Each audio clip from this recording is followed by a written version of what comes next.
Hey everyone, welcome to my channel. இன்றைக்கி நம்ம எதை பற்றி பார்க்க போகிறோம்னா பமிலா பை சாமுவேல் ரிச்சர்ட்சன். முதல்ல சம்மரியை பார்க்கறதுக்கு முன்னாடி பமிலாவோட குட்டி இன்ட்ரொடக்ஷன் பார்த்துருவோம். Introduction. Pamela or virtual rewarded. இது 18th செஞ்சுரியை சேர்ந்த ஒரு எபிஸ்டோலரி நாவல்.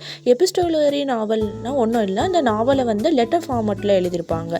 இந்த ஜானரை பேஸ் பண்ணி தான் சாமுவேல் ரிச்சர்ட்சன் பமிலாவை எழுதியிருக்காரு.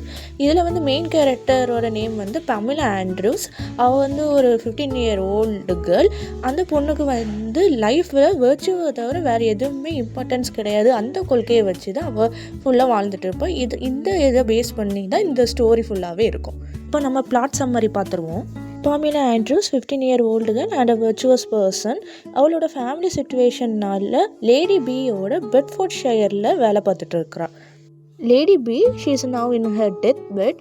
அப்போ லேடி பி பமிலாவுக்கு ஒரு ரெக்கமெண்டேஷன் கொடுக்குறாங்க. என்னென்னா, லேடி பியோட சன்னான மிஸ்டர் பிக்கு பமிலா ஒர்க் பண்ணால் நல்லா இருக்கும்னு அவங்களுக்கு ஒரு ஃபீலிங். இதை சொல்லிவிட்டு கொஞ்ச நாளில் she is gone. After that Pamela அவளுடைய நியூ மாஸ்டரான மிஸ்டர் பிக்காண்டி வேலை பார்த்துட்டு இருக்கா. She excels in her work. ஒரு சின்ன அப்ரிஷியேஷனுக்காக 4 கின்னிஸும் கொஞ்சம் சில்வரும் லேடி பியோட பேக்கெட்டில் இருந்து மிஸ்டர் பி பமிலாவுக்கு கொடுக்குறான். பமிலாவோட மாஸ்டரான மிஸ்டர் பி கிட்ட இருந்து ரிசீவ் பண்ண அந்த 4 கின்னிஸுமே அவளோட பேரண்ட்ஸுக்கு அனுப்பி வைக்கிறான். ஏன்னா அவளோட பேரண்ட்ஸ் கடன் தொல்லையால் கஷ்டப்பட்டுருக்கனால அவங்களுக்கு ஹெல்ப்ஃபுல்லாக இருக்கட்டும்னு அதை அனுப்பி வைக்கிறான். அதுக்கப்புறம் ஒரு லெட்டருமே எழுதுறா அவளோட பேரண்ட்ஸ்க்கு. அதில் இப்போ பெட்ஃபோர்ட்ஷயரில் அவள் எப்படி இருக்கிறாரோ அதை டிஸ்கிரைப் பண்ணி எழுதியிருக்கா. அதுக்கப்புறம் இதே போலவே நிறைய லெட்டர்ஸுமே அவளுக்கு பேரண்ட்ஸ் எழுதுவோம். அவங்களும் பதில் லெட்டர் போடுவாங்க. இது மூலியமாக என்ன தெரிய வருதுன்னா, இந்த நாவல் ஃபுல்லாகவே அவளோட பேரண்ட்ஸுக்கிட்ட பமிலா கான்வர்சேஷன் லெட்டர் ஃபார்மேட்லேயே வச்சுட்டே இருக்கிறான்னு. பிகினிங்கில் பெட்ஃபோர்ட்ஷயரில் பமிலாவுக்கு ஒர்க் பண்ணுறது ரொம்பவே பிடிச்சிருக்கும். அவளோட கோவர்க்கர்ஸுமே அவகிட்ட நல்ல விதமாக நடந்துகிட்டே இருப்பாங்க. Especially Mrs Jarvis. அவங்க கூட பமிலா பேசும்போது அவளுக்கு ஒரு மதர்லி ஃபீலிங் ஏற்படும். நாட்கள் போக போக பமிலா மிஸ்டர் பியோடைய நடவடிக்கையில் மாற்றம் இருக்கிறத கண்டுபிடிப்பா. மிஸ்டர் பியும் பமிலா கிட்ட அட்வான்டேஜஸ் எடுக்கிறதுக்கு ட்ரை பண்ணிகிட்டே இருப்பான். அது பமிலாவுக்கு சுத்தமாகவே பிடிக்காது. பமிலாவோட பெர்மிஷன் இல்லாமல் மிஸ்டர் பி பமிலாவை செவரல் டைம்ஸ் கிஸ் பண்ணியிருப்பான்.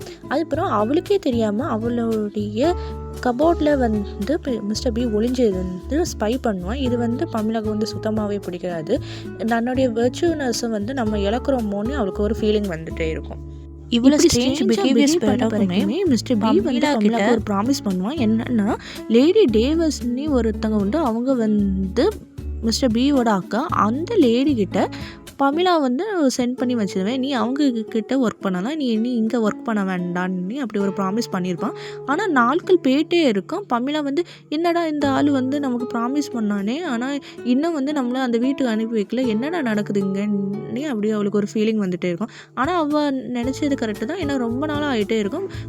மிஸ்டர் பி லேடி டேவஸ் கிட்ட பமிலாவை சென்ட் பண்ணவே மாட்டான். நாட்கள் போக போக பமிலாவை மிஸ்டர் பி ரொம்ப செக்ஷுவலாகவே டார்ச்சர் பண்ண ஸ்டார்ட் பண்ணிடுவான். இதனால் பேசாமல் நம்ம அப்பா அம்மா வீட்டுக்கே நம்ம போயிடுவோம், நம்ம நம்ம ஃபேமிலி சுச்சுவேஷனை பார்த்து நம்ம இங்கே ஒர்க் பண்ணுறோம், பட் நம்மளுடைய வெர்ச்சுவல்னஸ் தான் நமக்கு ரொம்பவே முக்கியம், அதனால் நம்ம அப்பா அம்மா வீட்டுக்கே போயிடுவோம்ன்ட்டு அவள் டிசைட் பண்ணுவாள். மிஸ்டர் பிக்கு ஒரு சாப்ளின் உண்டு. அவன் பேர் மிஸ்டர் வில்லியம்ஸ். அவனுக்கும் பமிலாவுக்கும் பேசாமல் மேரேஜ் பண்ணி வச்சிருவோன்ட்டு அப்படி டிசைட் பண்ணுவான். அதனால் பமிலாவை அவங்களோட அப்பா அம்மா வீட்டுக்கு அனுப்பி வைக்கலான்னு நினைப்போம். ஏன்னா பமிலா அவனை கல்யாணம் பண்ணிவிட்டு பேசாமல் போயிடட்டுன்னு ஒரு ஐடியா அவனுக்கு வரும். அதில் சரி பமிலா அவங்க அப்பா அம்மா வீட்டுக்கு போகலான்னு டிசைட் பண்ணும்போது அவளுக்கு இன்னொரு விஷயம் தெரிய வரும். என்னென்னா, ஜான்னி ஒரு மேல்மேன் அவன் தான் பமிலாவோட லெட்டர்ஸை அவங்க அப்பா அம்மா கிட்ட கொடுப்பான். ஆனால் ஜான் பமிலாவை பிட்ரே பண்ணியிருப்பான். என்னென்னா, கொஞ்சம் லெட்டர்ஸ் தான் கொடுத்துருப்பான், கொஞ்சம் லெட்டர்ஸ் கொடுத்துருக்க மாட்டான். மிஸ்டர் பி என்ன சொல்லியிருப்பான்னா, ஜான் நீ ரொம்ப லெட்டர்ஸ்லாம் அவங்கக்கிட்ட டெலிவரி பண்ணக்கூடாது, கொஞ்சம் லெட்டர்ஸை எனக்கு கொடுக்கணும்னு. அதனால் நிறைய லெட்டர்ஸ் டெலிவரி பண்ணாமலே அந்த ஜான் விட்டுருப்பான். ஸ்டோரி மூவ் ஆகும்போது தான் நம்மளுக்கு ஒரு விஷயம் தெரிய வரும். என்னென்னா, மிஸ்டர் பிக்கு பமிலாவை அவளோட வீட்டுக்கு வந்து அனுப்பி வைக்கணுங்கிற ஆசையே இருக்காது. அவன் வந்து அந்த மிஸ்டர் வில்லியம்ஸை வந்து வச்சு ஒரு ட்ரிக் தான் பண்ணியிருப்பான். என்னென்னா பமிலாவை வீட்டுக்கு அனுப்பி வைக்கிற போல் கவுச்சில் ஏற்றி விட்டுக்கிட்டு அந்த கவுச்சை வந்து லிங்கன்ஷயரில் ஒரு எஸ்டேட் வந்து மிஸ்டர் பிக்கு வந்து அங்கே கூட்டிகிட்டு வந்துடுவான். இதை பார்த்தோன்னா பமிலாவை வந்து ரொம்பவே ஷாக் ஆயிடுவான். என்னடா நம்மளை வந்து இங்கே எதுக்கு கூப்பிட்டு வராங்கன்னு ரொம்ப ஷாக் ஆயிடுவான். அங்கே உள்ளே போன வரைக்கும் தான் தெரியும் பமிலாவை வந்து ஒரு பிரிசனர் போல் வைக்கிறதுக்காண்டி தான் மிஸ்டர் பி வந்து இப்படி ஏற்பாடு பண்ணியிருக்கிறாங்கிற விஷயமே பமிலாவுக்கு அது பிறகு தான் தெரிய வரும். லிங்கன்ஷயரில் இப்போ பிரிசனராட்டு பமிலா இருந்துகிட்டே இருக்கா. அவளை வந்து கவனிக்கிறவுடைய லேடியோட நேம் வந்து மிஸ்ஸஸ் ஜேக்ஸ். வந்து மிஸ்டர் பி வந்து என்ன சொல்கிறானோ அதை மட்டும்தான் கேட்பா, வேறு எதுவுமே அவள் யோசிக்க மாட்டாள். மிஸ்டர் பி வந்து பமிலாவை ஒரு ரூம்குள்ளே வச்சுக்கணும், எங்கேயுமே அனுப்பக்கூடாது, நைட்டு தூங்கும் போது கூடாலே நீ இருக்கணும், உள்ள தாப்பால் போட்டு தான் தூங்கணும்னு சொல்லிப்போம். அதுக்கு ஏற்ற போலேயே பமிலாவை என்ன மிஸ்டர் பி வந்து இன்ஸ்ட்ரக்ஷன் கொடுத்துருந்தானோ அதுக்கு ஏற்ற போலே தான் மிஸ்ஸஸ் ஜேக்ஸும் வந்து கவனிப்பாள். பமிலா வந்து லிங்கன்ஷயர்லேருந்து நம்ம எஸ்கேப் ஆகி நம்ம அப்பா அம்மாட்ட நம்ம பேர மாட்டோமான்னு அப்படி ரொம்ப வருத்தத்திலே இருப்பாள். அவளால் அவளோட அப்பா அம்மாவுக்கு வந்து லெட்டர்ஸே வந்து எழுத முடியாத ஒரு சூழ்நிலை இருக்கிறதுனால அங்கே வந்து ஒரு ஜேர்னல் கிடைக்கும். அந்த ஜேர்னல்லையாவது நம்மளுடைய ஸ்டோரியை வந்து நம்ம எழுதுவோம். என்ன பண்ண நம்மளால் ஒன்றுமே பண்ண முடியலை, நம்ம அப்பா அம்மாக்கிட்ட நம்மளுடைய சிச்சுவேஷனை வேறு நம்ம சொல்ல முடியாத ஒரு சூழ்நிலை இருக்கிறனால இந்த ஜேர்னலாவது நமக்கு ஹெல்ப்ஃபுல்லாக இருக்கட்டுன்ட்டு அப்படி டிசைட் பண்ணி அவள் ஜேர்னல் எழுத ஸ்டார்ட் பண்ணுவாள். ஒரு நாள் லிங்கன்ஷயரில் மிஸ்டர் வில்லியம்ஸை வந்து பமிலா மீட் பண்ணுவாள். மிஸ்டர் வில்லியம்ஸ் வந்து எப்படின்னா மிஸ்டர் பியோட ஹெல்ப் இல்லைன்னா அவனுடைய ஃபேமிலியை வந்து அவனால் ரன் பண்ண முடியாது. அப்படி ஒரு சுச்சுவேஷனில் தான் மிஸ்டர் வில்லியம்ஸ் இருக்கான். ஆனாலும் பமிலாவை பார்த்தோன்னா ஐயோ இந்த பொண்ணு இவ்வளோ பாவமாக இருக்காளே, இவளுக்கு வந்து ஒரு ஹெல்ப் பண்ணி தான் ஆகணும்னு அவன் டிசைட் பண்ணி மிஸ்டர் பியை வந்து எதிர்த்து சரி பமிலா நான் உனக்கு என்னால் முடிஞ்ச அளவுக்கு ஹெல்ப் பண்ணுறேன்னு பமிலாவுக்கு வந்து ப்ராமிஸ் பண்ணுவான் மிஸ்டர் வில்லியம்ஸ்.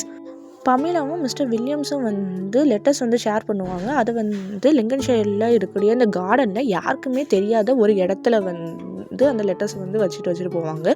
இது வந்து ஜேக்ஸுக்குமே தெரியாது. ஏன்னா ஜேக்ஸ் தெரிஞ்சுன்னா மிஸ்டர் பிக்கு வந்து அந்த லேடி இன்ஃபார்ம் பண்ணிடுவா. அதனால மிஸ்டர் வில்லியம்ஸ் வந்து பமிலாட்டு நீ வந்து இந்த இடத்துல வந்து வை நானும் வந்து இந்த லெட்டர்ஸ் இந்த இடத்துல வைப்பேன், அது மூலயமா ஒரு சின்ன ஹெல்ப்பாக இருக்கும் உனக்கு அப்படி டிசைட் பண்ணி அந்த லெட்டர்ஸ் மூலயமா அவங்க ஒரு கான்வர்சேஷன் பில்ட் பண்ணிட்டு இருப்பாங்க.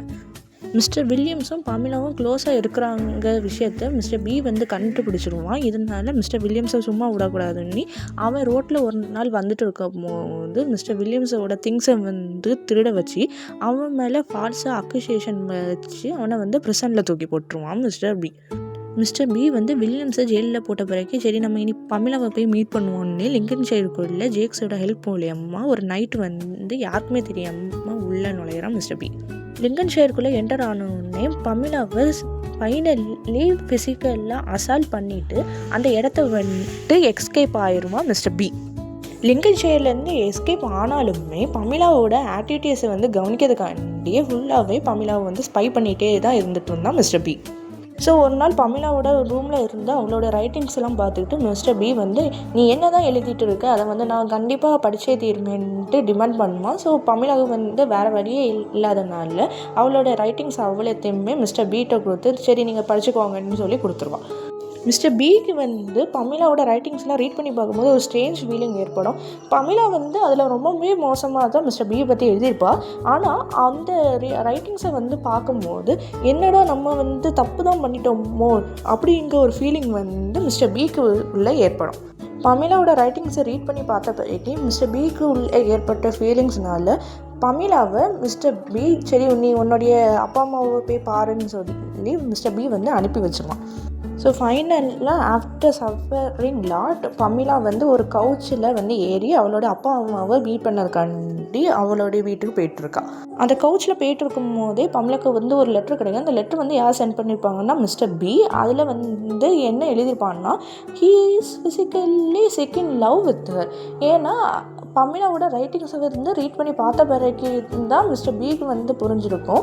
அவன் வந்து லவ்வில் இருக்கனால தான் பமிலா கிட்ட இப்படி மோசமாக பிஹேவ் பண்ணியிருக்கோங்க விஷயம் வந்து அது பிறகு தான் புரிஞ்சிருக்கும். இதை வந்து ரீட் பண்ணி பார்த்த பிறகு பமிலாவுக்கு வந்து ஒன்று புரியும். என்னன்னா நம்மளும் அவரை வந்து நம்ம தப்பாக நினச்சிட்டு இருக்கல, நமக்கு வந்து அது ஸ்ட்ரேஞ்சான ஒரு ஃபீலிங் தான். அவர் வந்து ஹேண்ட்ஸமாக தான் இருக்காருங்கிற ஒரு விஷயம் புரியும். அதனால அவள் வந்து சரி நம்ம அப்பா அம்மா பார்க்க போக வேண்டாம், மிஸ்டர் பிஏ போய் பார்ப்போன்ட்டு எங்கேருந்து கிளம்புனாலும் அங்கே வந்து திருப்பி போவாள்.